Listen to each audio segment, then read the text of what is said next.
Got a 2013 Edge here with a 3.5 liter.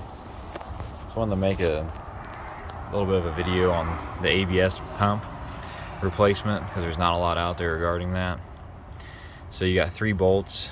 You got one on the top here and then one below it underneath that transmission line, and you got one right in the back. You can feel it with your hand, but you really can't get to it from the top. So to get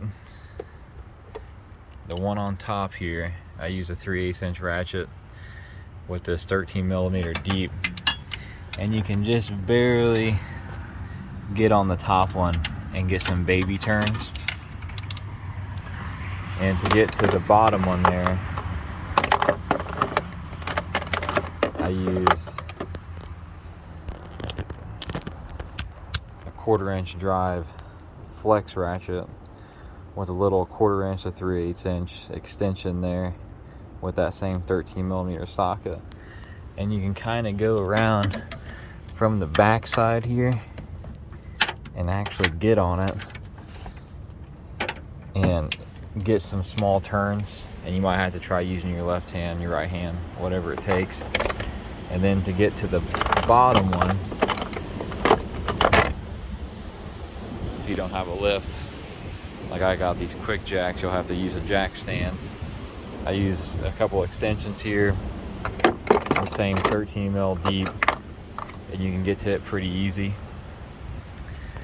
And another tip is when you're taking this out, just go ahead and take these lines off here, go into the master cylinder and unplug the master cylinder and get your battery cable up out of the way. And it's gonna come straight out the top, bracket and all. And it's gonna be a tight fit. And don't be afraid to bend these lines out of the way. You're gonna have to. And you got one line. This line actually right here actually has that little holder. And you're gonna have to use a screwdriver to pry it out.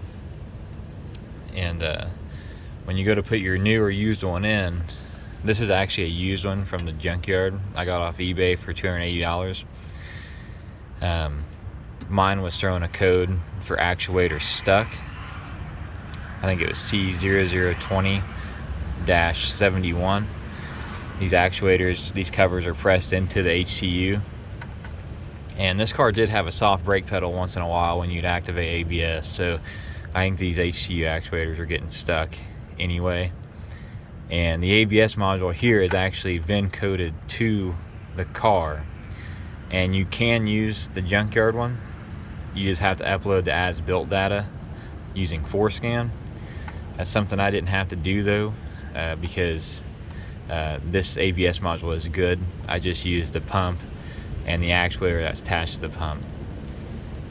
And when you put this in, I found it easiest to leave these main lines into the master cylinder, disconnected from the master cylinder, and connect them to the ABS HCU first so you can get them in there good and straight.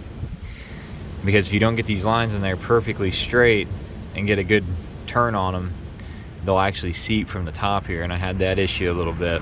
Right now, I think I got that resolved. And then you got to put them into here last, and it's pretty tight, but it's got these flex lines on there, you know.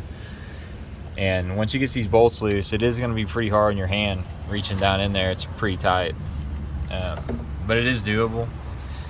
It's definitely a pain, and you're going to want to take the battery tray out, obviously. I got the air filter box out, you know. All right, have a good one.